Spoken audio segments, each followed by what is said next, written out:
So George, as we finished our last video, you said you wanted to put NOMANG back on the dyno, and today, it's time to send it. Why not? Like we mentioned, yeah, we haven't really sorted out the boost control yet, so I think today's the day, and we'll sneak some extra boost in it if we can and see what she does.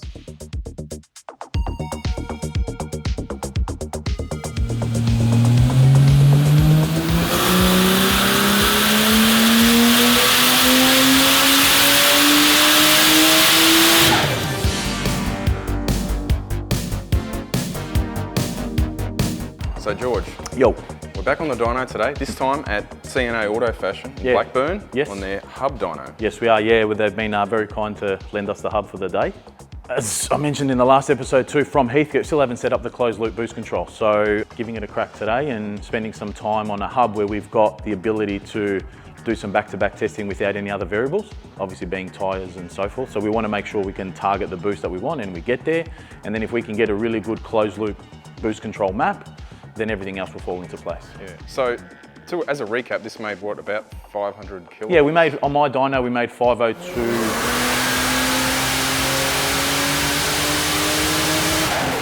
Possibly with the lockup off, because I ran it at Heathcote with the lockup off too. And doing the math with the lockup off, I was at like 22% slip.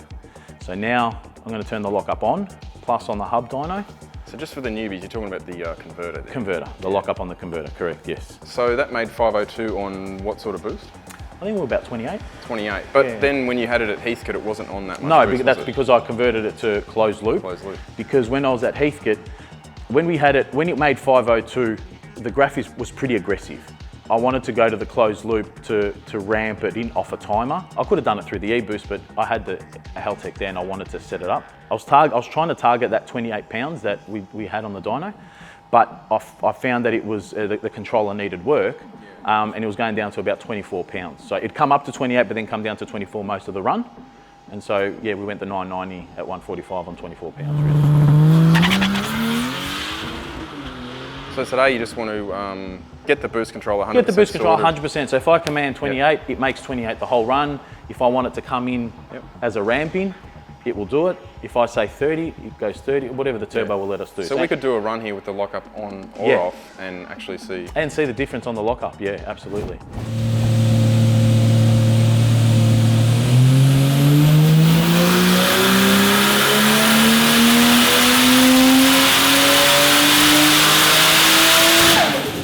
That's with the lockup on. I'll just check what boost. So that's hitting 29. Does it hold it all the way through? It did. It dropped towards the end down to 25. Hey, on your dyno, you can't remember whether you had the lockup on or off?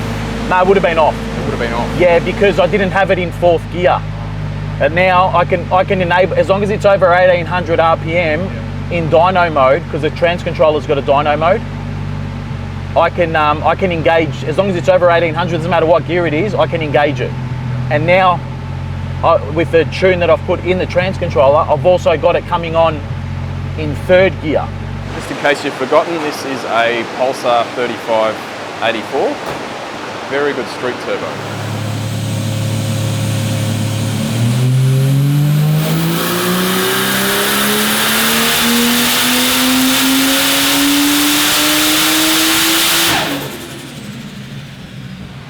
Make it a bit more power, mate. What have you done?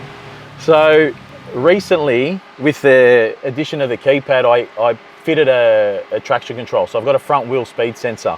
Now, regardless whether that traction control is off or not, what we've done is we've put like a 70% throttle when it's registering that slip.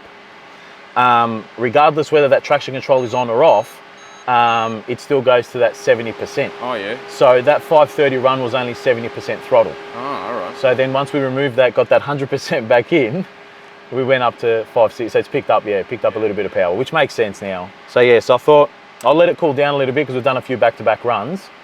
We've got the boost really good, like it's very minimal. Like might be a boost like half a pound to a pound where it might sway a little bit. But we've got it where we want now. So I might see if I can creep in a couple of extra pounds, see if the turbo doesn't mind it. Yeah. And just see what it does. See what it does. That's it, yeah. Just one last Hail Mary. Well, you're here, you might as well. Well, why not, yeah. At least you know. At least we know, yeah. If it doesn't make any improvement, then we can at least put that number back down, you know, and then we're happy, we know. Yeah. So, but yeah, that's only on 29 pounds, 28-ish, yeah. Yeah, I would have thought these are about, 550 is about right for one of these turbos, isn't it? You would assume so, yeah. Well, that's what the guys at Pulsar were saying to me. It shouldn't make any more than 520, 530 on a hub. You see a little bit extra. I'll put a couple of pounds in it, see what it does.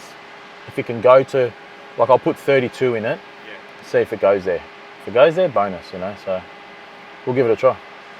But I think it's a good result considering, it's great. Mostly with the lockup on now too. Yeah. I think it's responding a bit better, yeah.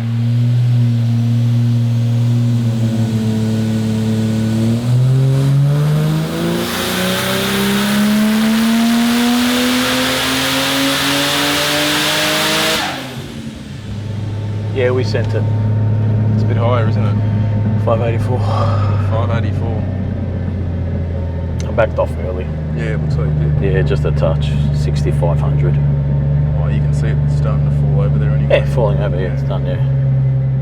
It only made 31 pounds though. So it got to 31. So if you look at that, 4 grand, 30 pounds.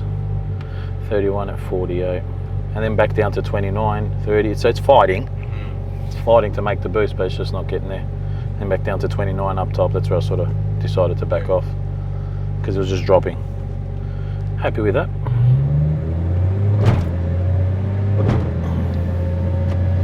Now, I had some spare buttons left over for the keypad. When you've got an elite ECU that can do drive-by-wire, so electronic throttle, and you've got a keypad, you'd be stupid not to add cruise control. Yeah, so, and the best thing is because it's still connected through the CAN, it comes up on the dash. So that's cruise on. See the cruise there? Yep. Okay, so now I'm going to set the cruise. Let's go to 60 Ks. All right, so that's cruise on. Yep. Oh no, it's not on. Why not? Oh, you know what? Can't do it on the dyno. Front wheels aren't turning. That's for the road. That's one. I'll take your word for it, George. Yeah, I know it does work. Trust me, it does.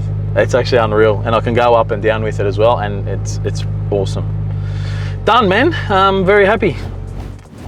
So George, I said in the intro it was time to send it, and it looked like you did. Yeah, well, I'm surprised how much that turbo still had a little bit left in it, which is a credit to the guys at Pulsar. Yeah. Great little product, and that's still a Gen 2. So the Gen 3, the latest version of that same turbo, would show a little bit more. So great little package, very cost effective, affordable. That's why you're seeing a lot of them on a lot of these Barras, because they do work. So credit to the guys, yeah. And with the trans and lock-up converter, everything's been seamless. Man, like spotless. It's so easy. But it's always been the case with this car. We've never really had major dramas because, you know, I'm tuning it, I built it as not. So you're saying you're the man? No, not in that regard. It's more the have a close relationship when you're building a car to your tuner, right? Because that's very, very important at that end result. Because, you know, as a tuner, we're not second guessing, have you done this, have you done that? We know everything's been done, you know? So obviously because I've done both, that communication's there, no problem. But if you are building a car at home, communicate with the guy that you want to tune the car at the end of the day, because that's going to make the difference when it comes to tuning. And it's mechanical sympathy too. You want to make sure that, you know, you're not blasting on this engine just to pick something You're not up. over revving it for no reason too. No, well, that's the thing with us. I think the most I hit was 6,700. Yeah. I haven't even hit 7,000 in this thing. We've got what we wanted, and ideally today it wasn't a power figure. It was sorting the boost out so we can race it. Yeah, that's one thing I don't think we spoke about that much in the last episode. No, we didn't. No. You've been getting the handle on the traction control, and it works quite good. I put it in after we raced it at Heathcote. I developed a front wheel speed sensor using a cherry red sensor on the front hub, on the front left-hand hub, and calibrated it. And again, the guys at Haltech, mate Fernando at Haltech tech support there, he's been unreal. And even today, he helped us a little bit with the boost control. So I want to say thank you to those guys because they've been really good for giving us some bits and pieces and helping us along the way. So credit to them, yeah, absolutely. Yeah, and also a big thanks to Con and Andrew. We've been using their hub dyno recently, and they always said if we ever wanted to use it for my own car, we're always happy to. So big thank you and credit to those guys for giving up their space and time today. Yeah, absolutely. That is C&A Auto Fashion. C&A Auto, correct, thank you. So George, our next installment is going to be something different. We haven't tried this, roll racing. Yeah, why not? Let's give it a crack. I mean, without cursing it, hopefully it keeps the rear end alive. It might be a little bit easier on that rear end, most of those gears. Yeah. And yeah, let's see how that goes. And this car, the way it is, not a big turbo, so it's on it straight away. Yeah, it comes on real quick. On the roll, it's quite good. Yeah, it does. On the roll, it's real really aggressive. And again, that might give me an opportunity to fine tune that traction control, depending how that track is at the roll racing. So yeah, let's give it a try. You can come in as a passenger as well. So we're gonna have some fun. Bring your earmuffs. You don't need your earmuffs because you'll have your helmet on. So I don't think you can. You should be able to. Yeah, I might be able to get an extra low. An extra low over that helmet. Absolutely. No, well, they'll be interesting. It'll be fun. Fun night. Yeah, fun night. So let's book that one in. Make sure you're free, and yeah, we'll go and give it a crack and see what happens then. All right. Until next time. No mang.